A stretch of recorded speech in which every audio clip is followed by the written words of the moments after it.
sebagai pembinaan penceramah agama. Beliau juga dekat dengan almarhum Bapak Wawor, dan saat Bapak Wawor meninggal, saya sempat menemani beliau ke rumah duka.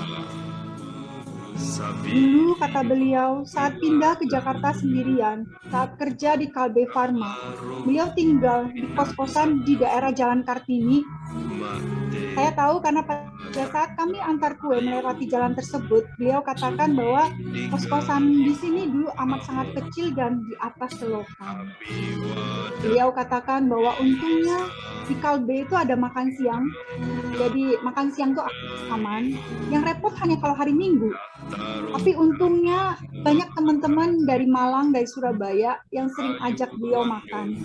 Dan akhirnya beliau memutuskan setelah beliau sudah lebih baik kondisinya, beliau melanjutkan tradisi untuk mentraktir teman-teman yang datang ke Jakarta.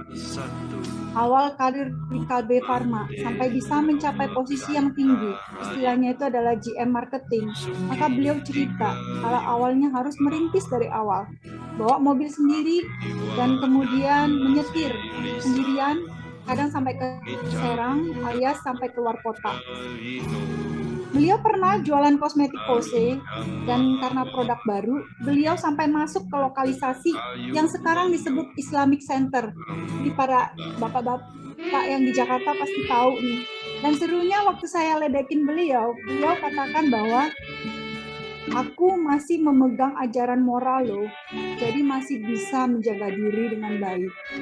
Beliau juga sempat kerja di perusahaan kertas, mohon maaf saya agak lupa namanya, dan sempat mencetak generasi penerus untuk perusahaan kertas tersebut yang bosnya ini sering disebut oleh beliau sebagai Kocoa.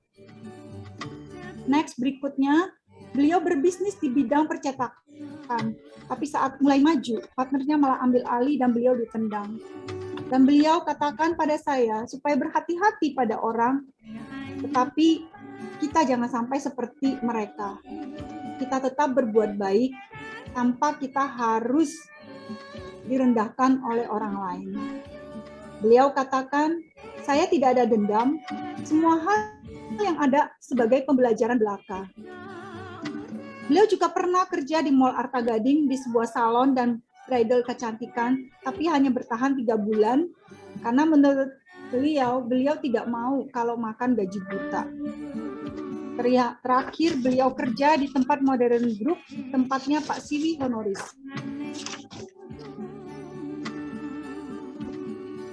E-moto atau motor listrik yang pernah terdengar mungkin di tahun 80-an dihandle oleh beliau. Saya tahu e-moto waktu itu saya masih ada di Sumatera Utara. Dan beliau kemudian kena stroke justru di Kupang saat mencari lokasi atau sumber mineral mangan di sana. Beliau kena stroke karena kecapean, karena harus 8 jam jalan di hutan dan hanya berbekal singkong rebus belaka. Tetapi dedikasi beliau luar biasa, yang belum tentu disukai oleh orang lain. Beliau katakan, sesuai ajaran Konfusius, maka kita haruslah bisa membalas budi orang lain dan bekerjalah dengan sepenuh hati. Yang ada di pikiran beliau pada saat stroke tersebut, saat beliau kembali siuman setelah 5 hari tidak sadar, hanyalah mati dan mati. Itu kata beliau. Kenapa? Karena beliau lumpuh dan bisu. Kemudian beliau katakan bahwa berkat adanya panduan dari Pak Mete Ada, dari Bali Usada, maka beliau akhirnya bisa mulai sadar kembali. Dan kemudian beliau selama 1 bulan ada di rumah sakit di Surabaya, dan kemudian setelah itu beliau ke Malang, tapi di Malang beliau tidak betah katanya, jadi akhirnya beliau balik lagi ke Jakarta. Terakhir sebelum bersama-sama berjuang di Tea Time, beliau berada di Unaha, Sulawesi Tenggara. Seharusnya beliau balik lagi ke Unaha karena sudah diminta oleh Bapak Siwi. Tetapi beliau katakan pada saya, fisik saya tidak sanggup untuk balik lagi ke Unaha. Fisik saya sudah lemah. Akhirnya saya katakan pada beliau bahwa ya sudah, kalau memang tidak bisa ke Unaha, tidak usah dipaksa. Itu kenapa akhirnya saya sering menemani beliau, karena beberapa kali saya lihat beliau jatuh. Kalau tidak lihat jatuh, beliau cerita bahwa beliau jatuh di apartemen. Sampai terakhir beliau katakan pada saya, beliau ingin jalan-jalan ke mall, tapi capek kalau harus jalan kaki. Maka akhirnya saya berinisiatif memberikan beliau kursi roda, dan beliau bahagianya luar biasa. Beliau bilang, yakin nih mau bawa kursi roda untuk saya jalan-jalan ngiter-ngiter mall.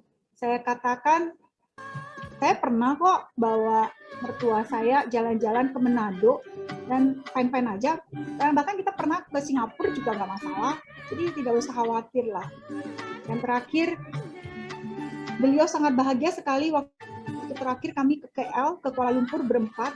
Sangat bahagia sekali, kata beliau. Dalam pekerjaan, beliau tidak ada yang namanya ragu-ragu untuk mengajak teman-temannya jika mendapatkan proyek. Tetapi saat tidak ada proyek, kata beliau, jangankan beliau ditelepon. Beliau telepon saja sudah pada enggan untuk angkat. Jangankan telepon, WA saja tidak dijawab. Tapi kata beliau, ya begitulah manusia. Jadi tidak perlu kita merasa sedih, tidak perlu kita merasa bagaimana gitu. Jalani saja dengan baik. Karena begitulah sifat manusia. Beliau juga pernah menjadi asisten di Balai Usada, dan saya berkenalan dengan beliau justru dari Balai Usada Kelapa Gading. Saya bertemu beliau dan awalnya saya pikir bahwa beliaulah pengurus Balai Usada Kelapa Gading, karena sangat care sekali. Dan akhirnya karena saya berpikir bahwa beliau adalah pengurus Balai Usada Kelapa Gading, saya bantu untuk memasukkan artikel Balai Usada ke majalah Media Kawasan dan memasukkan iklan juga, sampai saya bujuk-bujukin pengurus majalah Media Kawasan Kelapa Gading untuk bisa memasang iklan dengan harga yang sama dengan harga yang saya dapatkan. Terakhir saya baru tahu bahwa ternyata bukan beliau tapi adalah Bu Weni yang pengurusnya. Saya tahu pada saat beliau sedang ikut Balai Usada 3 di Bali. Tapi beliau katakan, saya kalau bekerja memang total. Jadi saya tidak peduli masalah dibayar atau tidak, selama saya rasa ini adalah untuk kebaikan, saya akan jalankan. Itu kata beliau. Saat beliau meninggalkan fisiknya pada tanggal 30 Juli 2021, hanya HP beliau yang nyala. HP saya entah kenapa tidak bisa di-charge dari hari Jumat siang sampai baru nyala kembali di hari Sabtu siang. Jadi terpaksa, tadinya saya ingin posting dari handphone saya untuk memberitahukan kepada rekan-rekan beliau tentang kepergian fisik beliau. Tapi karena tidak bisa, terpaksa saya menggunakan handphone beliau untuk menghubungi rekan-rekan, kerabat, dan atasan beliau pada saat itu. Saya menghubungi Bapak Siwi, Bu Weni, dan Teja Yamedo, kemudian Pak Hermanto, dan ada beberapa rekan beliau di grup Kalbe Pharma, dan ada beberapa rekan beliau, dan ada beberapa grup yang saya tahu beliau sering posting di sana atau sering menyapa teman-temannya. Saya lakukan karena saya sering dengar nama-nama yang sering disebut oleh beliau.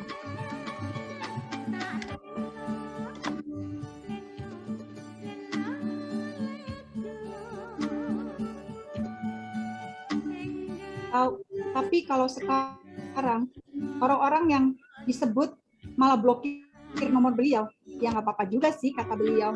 Begitulah sifat manusia. Beliau juga pernah bawa Ceci ke Indonesia. Tapi ya seperti kata beliau, saat sudah terlihat pamornya, maka coba lihat. Tidak ada nama beliau di sana. Tapi kalau Anda lihat atau rekan-rekan lihat, ada foto beliau sedang bertemu dengan Master Cheng Yen, yaitu memang adalah apa yang terjadi dan apa yang ada sesungguhnya. Jadi beliau katakan, biarkan saja. Yang penting kita lakukan semua adalah untuk kebaikan. Dan ini adalah hasil berkebun beliau. Beliau sangat suka sekali berkebun dan bunga-bunga yang dihasilkan beliau itu amat sangat indah. Karena beliau sangat suka sekali keindahan. Dan kenapa kami menampilkan nyanyian, kemudian menampilkan hasil berkebunnya, supaya mengajak kepada mereka yang lansia untuk melakukan satu kegiatan fisik, salah satunya adalah berkebun. Karena berkebun itu akan membuat hati senang, dan kalau hati senang, badan pun serta fisik pun akan sehat senantiasa.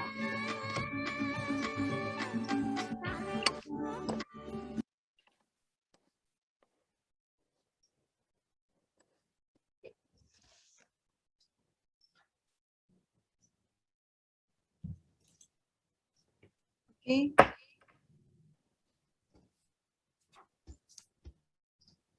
Wah, aku keren ya, dari kecil udah bekerja keras dan sama di ruko. Dan sama di ruko, aku nggak pernah diem juga loh. Kalau nggak berkebun, nanti juga pasti ada yang dikerjain.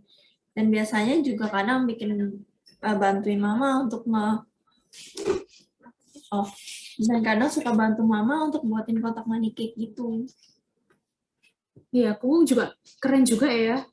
Kungkung gitu loh. Kungkung meninggalnya juga tenang banget, karena waktu itu kan ada aku juga waktu itu, dan emang pas aku cek juga emang nadinya juga emang udah nggak ada, dan Kungkung pernah bilang kalau Kungkung nggak mungkin kalah dari yang pakai magic gitu. Dan aku nggak pernah lihat kalau Kungkung pakai ritual-ritual segala macam sih untuk keris, nggak pernah sama sekali. Aku juga sih, C. Nggak pernah lihat Kungkung keluarin keris-keris kok. Padahal kan keris-keris Kungkung ada di lantai 3 di depan kamarku. Iya, makanya. Yaudah, selanjutnya kita saksikan video berikut ini.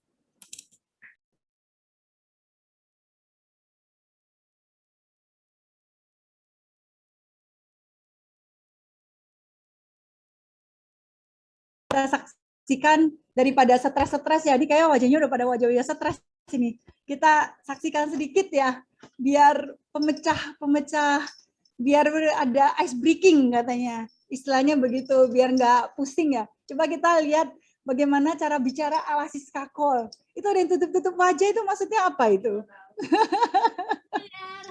Agak kenceng dong suaranya. Tahu 1 bulan kita dapat 5 miliar? Oh, Nggak tidak kedengeran. usah, saya sudah punya. Kencengin bisa nggak? 5 miliar uang monopoli. Harga Indomie saya harganya sudah 15 miliar. Iya, hanya bisa dibuat dari rambut nenek-nenek yang udah tua sekali dengan umur 10.000 tahun. Dan tetangganya umurnya berapa? 50.000 tahun. Iya.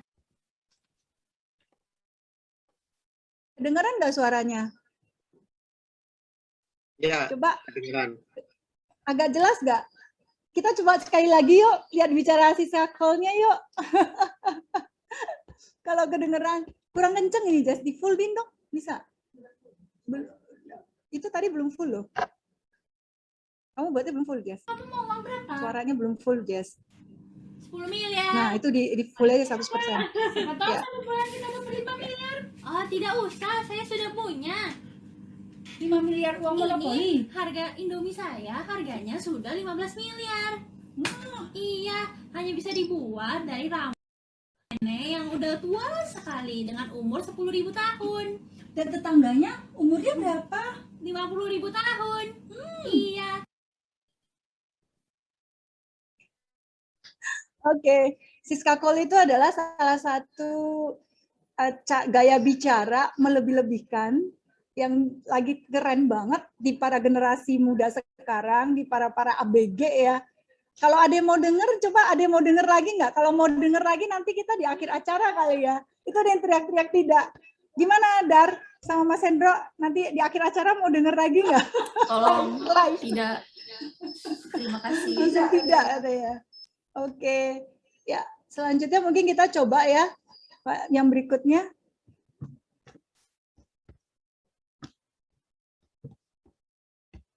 Suaranya cukup kencang nggak ya? Dari Herli cukup kencang nggak? Suara dari kami cukup kencang?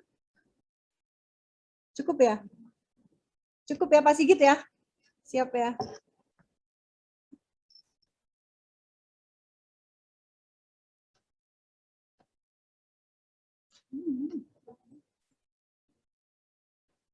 Oke, silakan Jessica, bisa dimulai ya Jessica. Di sini ada Pak Sigit loh Jessica, udah disapa belum Pak Sigitnya? Jessica, Pak Sigitnya udah disapa? Halo Pak, selamat malam. Pak Sigit. Ya, selamat malam semuanya. Ya, semoga menikmati ya Pak acaranya. Ya. Oh iya, ya, Cici tadi keren loh, Cik. Enggak. Lucu banget, Cik. Tidak, terima kasih. Aduh. Ya udah kita terusin ya. Iya. Kalau gitu selanjutnya kita lihat apa pesan-pesan dari kerabat Romo Kusno. Belum. Kita masih ada kilas balik loh, satu lagi Jessica. Oh, kita masih ada kilas balik. Kilas baliknya masih ada kan? Oh iya, betul. Ada satu kilas balik lagi loh. Di mana kita, jadi video ini menggambarkan bahwa pada saat beliau selama berada bersama kami, itu ulang tahun beliau dari tahun 2018, kemudian 2019 sampai 2021 terakhir. Jadi mungkin nanti kita bisa saksikan. Dan ternyata ada pesan-pesan beliau pada tahun 2017, akhir menjelang tahun baru 2018. Jadi mungkin kita saksikan bersama. Ya, oke. Bisa di-share screen, Jessica?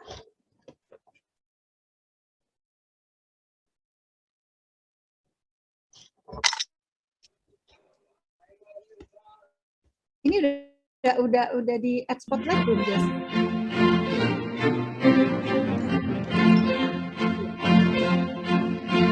Gitu kecilin aja, Jess. Karena ini nggak denger. Di sini apa? Itu kalau dia kecilin.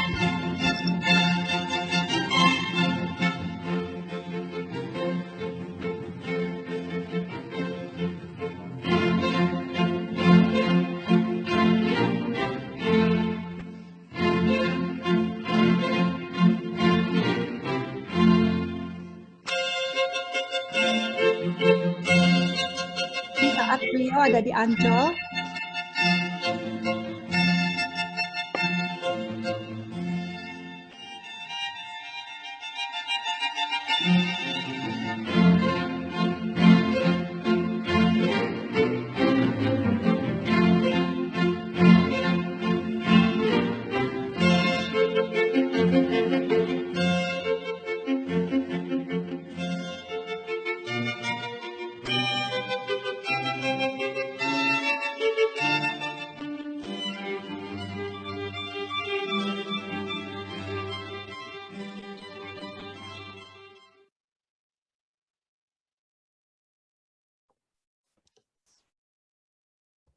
Ini pada saat ulang tahun beliau di bulan Oktober, di April dan Oktober 2018.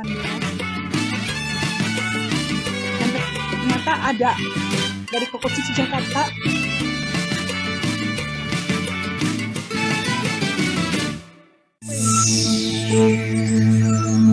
Happy birthday.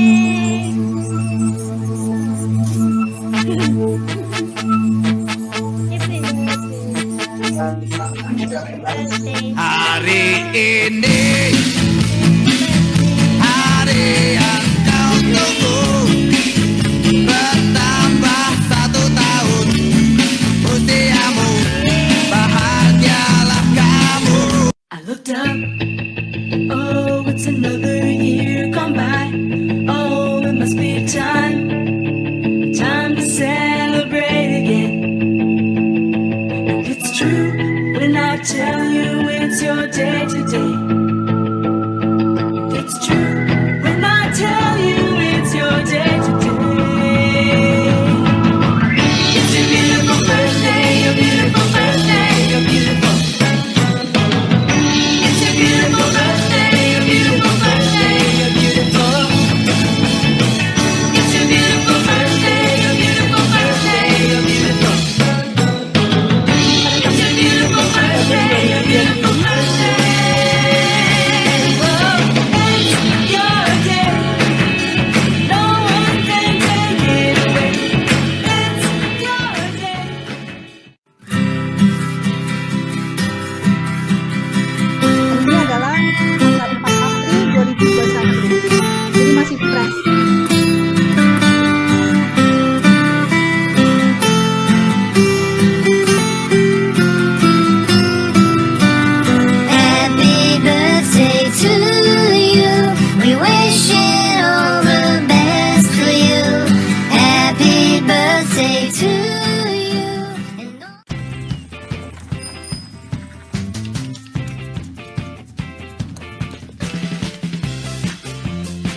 Panggilan sayangnya tetap Pak Kusno.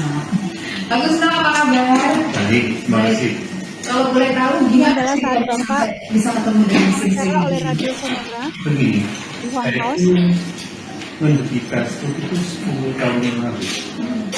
Dan kebetulan saya tuh punya teman baik, dia mengenalkan pada saya One House ini. Dan saya ke sini, itulah yang pertama kali saya kenal. Dan ini adalah ajaran dari beliau tentang menjadi seorang manusia yang berwibawa.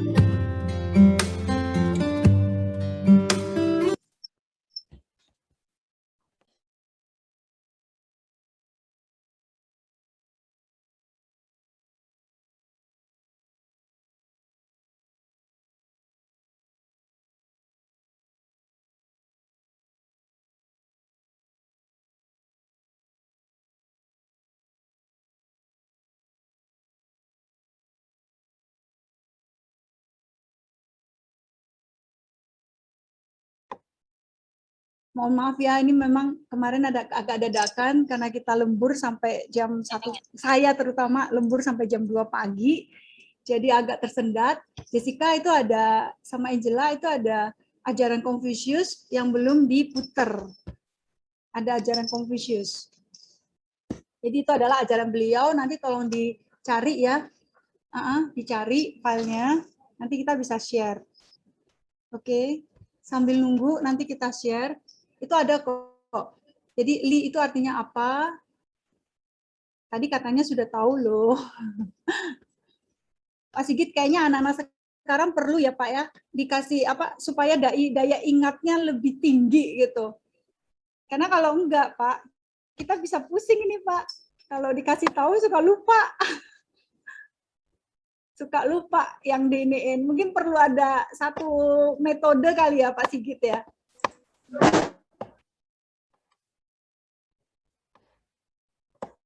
Mungkin harus ada satu metode Pak Sigit. Gimana caranya supaya anak-anak ini tidak cepat lupa, kalau disuruh apa-apa itu ingat gitu. Ada metodenya nggak Pak? Supaya anak-anak SMA ini bisa belajar fokus, tidak lupa terhadap apa yang disuruh atau apa yang dikerjakan. Pak Sigit terdengar suara saya Pak? Pak Sigit terdengar suara saya? Terdengar Ibu, terdengar. Iya. Ya, terdengar nggak suara saya? Iya. Iya, soalnya anak-anak sekarang, terus mungkin ada yang mau Bapak Sigit sampaikan. Di sini ada Jessica, Pak.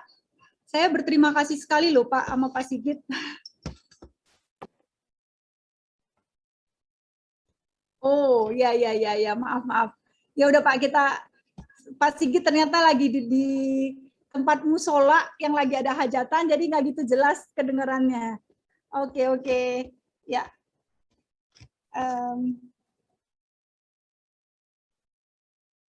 Kalau gitu kita bisa terusin dulu. Salah satu tidak usah dua-duanya mencari filenya. Salah satu bisa terusin ya, yang ada. Ya, nggak ada di Google Drive-nya, rasanya kamu lupa taruh. Rasanya lupa taruh. Sudah. Tidak usah dicari. Satu, terusin aja lagi acaranya. Nanti aku yang share screen. Oke? Terusin saja.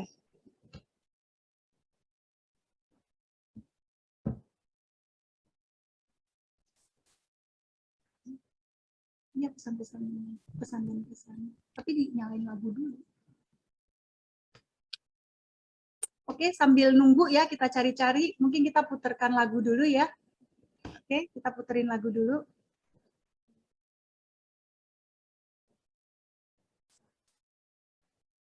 Saya sudah kasih tahu, masih mau nanya lagi.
Ya, kita terusin dulu ya, sambil kita cari satu file yang ternyata tertinggal. Mungkin nanti kita akan terusin di pas akhir.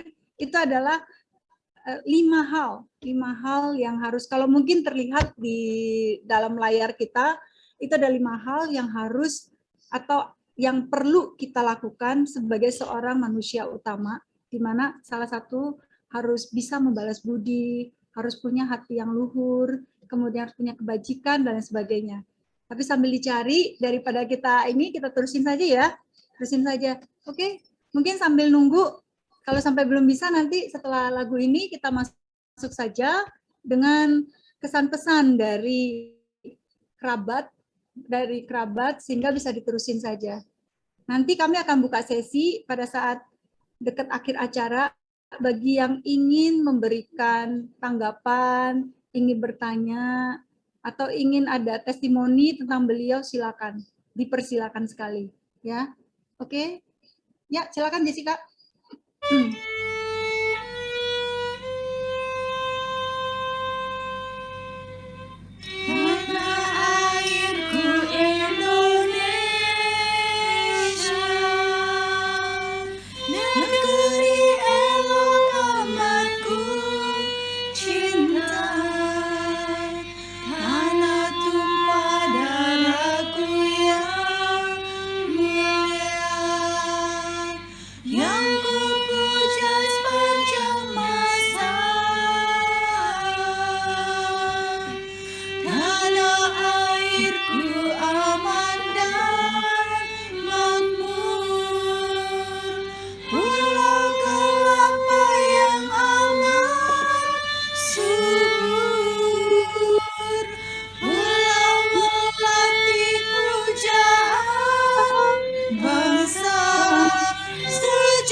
Yang tahu boleh ikut nyanyi loh.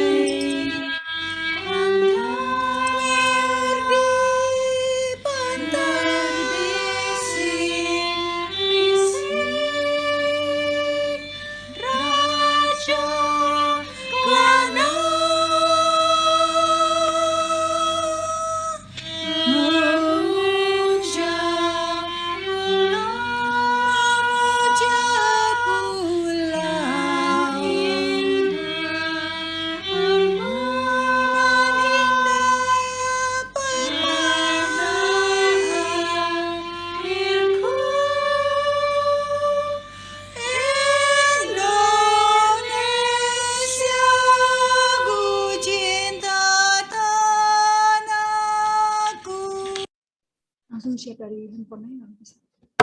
Oke, ya akhirnya kita ketemu juga filenya dan kemudian bisa di-share sekarang dari handphone aja langsung. Kalau nggak bisa udah aku share screen aja, ya bisa.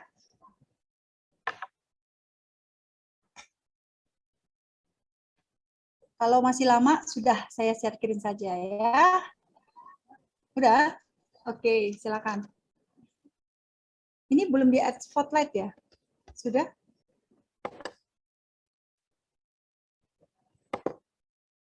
Ya, ini adalah ajaran dari Confucius, salah satu filsuf terkenal, di mana ada 5 sifat mulia yang harus dimiliki oleh seorang manusia yang memiliki arti 5 kebajikan. Yaitu ada ren, cinta kasih yang universal, yang tidak mementingkan diri sendiri, tetapi mementingkan orang banyak sebenarnya.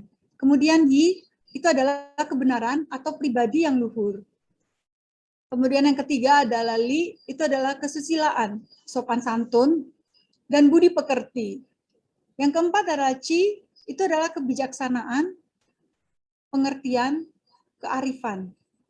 Dan terakhir itu adalah sin, itu adalah kejujuran, kepercayaan. Jadi intinya adalah dapat dipercaya orang lain dan dapat memegang janji serta menempati janji. Ya, bisa diterusin? Ini dari download dari Google Drive ya? Oke. Nah, ini adalah salah satu pencerminan dari kata ren.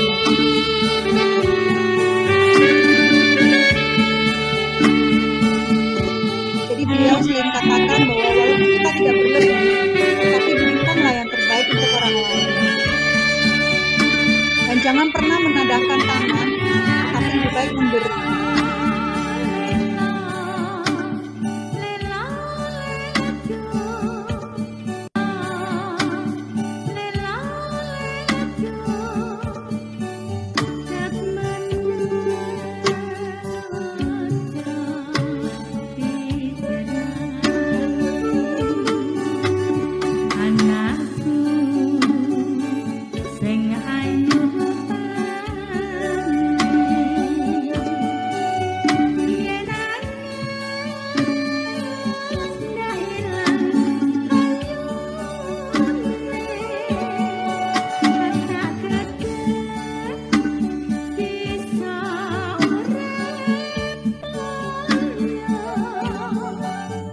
Beliau katakan juga bahwa saat kita masih hidup, mungkin akan beribu banyak orang memuja kita. Tapi belum tentu pada saat kita menghembuskan napas terakhir atau kita pergi meninggalkan fisik kita, orang-orang masih akan menghargai kita. Tapi itulah manusia. Rata-rata manusia seperti itu, dan beliau katakan, jangan kita seperti demikian. Biar orang lain seperti itu, tapi kita tidak. Kira-kira demikian pesan dari beliau, dan beliau katakan, latihlah terus semua ini dengan baik, karena untungnya dari kita. Kepercayaan orang, menepati janji, itu ada di kita. Tidak mungkin akan lari ke orang lain. Kira-kira demikian. Oke, silakan Angela sama Jessica bisa terusin. Ya, silakan. Oke, selanjutnya mari kita lihat apa pesan-pesan dari kerabat Romo Kusno.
surat yang dikirimkan oleh beliau, orang yang mengulurkan tangannya dan bersedia memegang tanganmu saat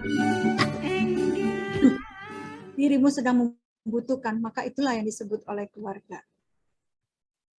Oke. Bisa videonya masuk langsung? Masuk ke video.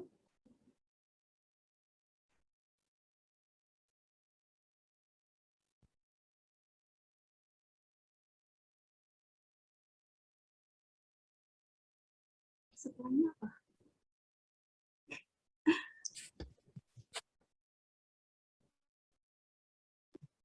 Mohon maaf ya, ini saya sengaja memberikan kesempatan kepada cucu-cucu beliau untuk handle acara ini yang biasanya saya handle sendiri. Jadi mungkin ada sedikit masih gagap-gagapnya, saya mohon maaf. Oke, ini adalah gazebo tempat biasa meditasi di Unaha. Ini adalah kamar tempat beliau di Unaha. Ini adalah tempat di mana lokasi beliau menolong anak anjing. Nanti akan disebutkan karena anak anjing gitu ya. Ini adalah kamar beliau saat ada di Sulawesi Tenggara. Unaha itu masih sekitar 1 jam lagi dari Kendari. Ini adalah tanaman beliau. Dia memang suka pergi jalan sekali di sana.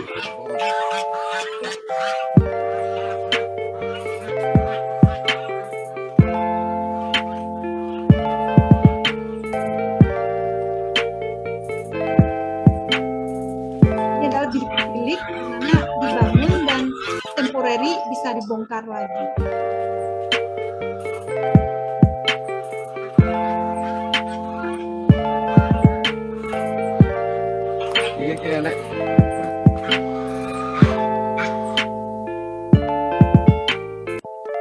Saya kan mau berangkat mancing udah bawa pancingan kan, nggak pundi mas kan gitu.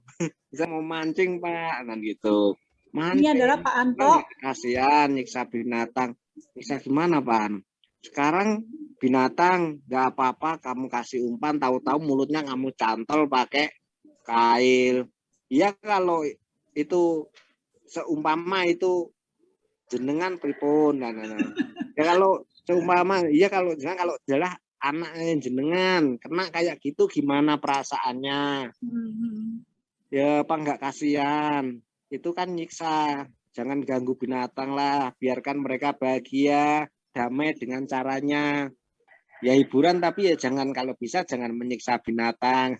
Ya Pak, ya kan gitu. Tapi saya nggak ngarang ini, silahkan. Nanti saya dikira mau ngarang orang seneng, dikira saya mau ngarang yang monggo ajeng lanjutnya monggo, kalau nggih mboten larang, monggo cuma pesen kula nggih niku ya tolong jangan siksa binatang.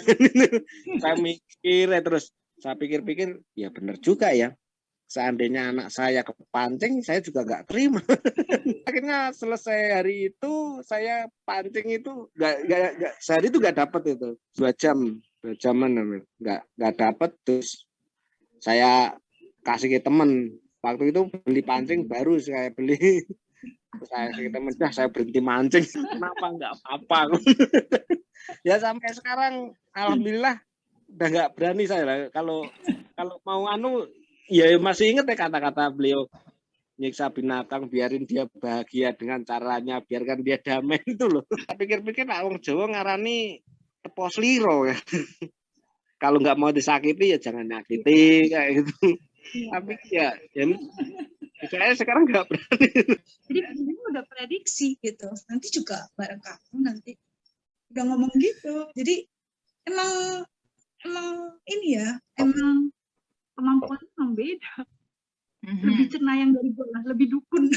Itu dukunnya dukun itu. Dukunnya dukun, halo.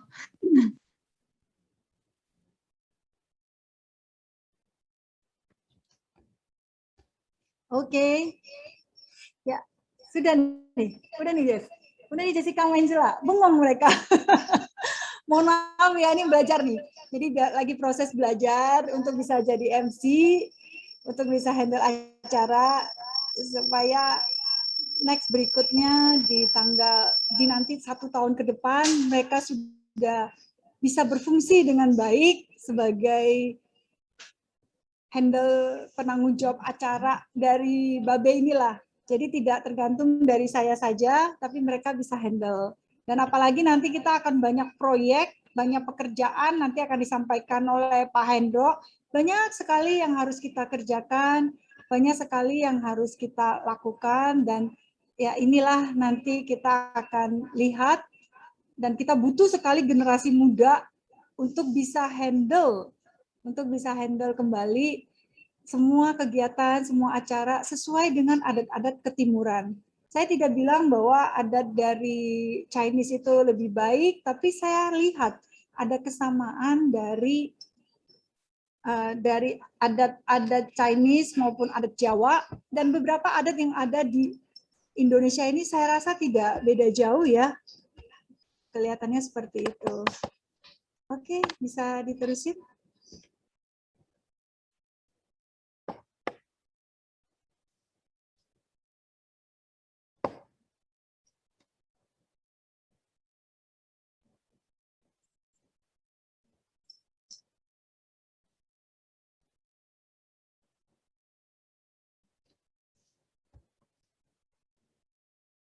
Ya, kalau sekarang udah telat.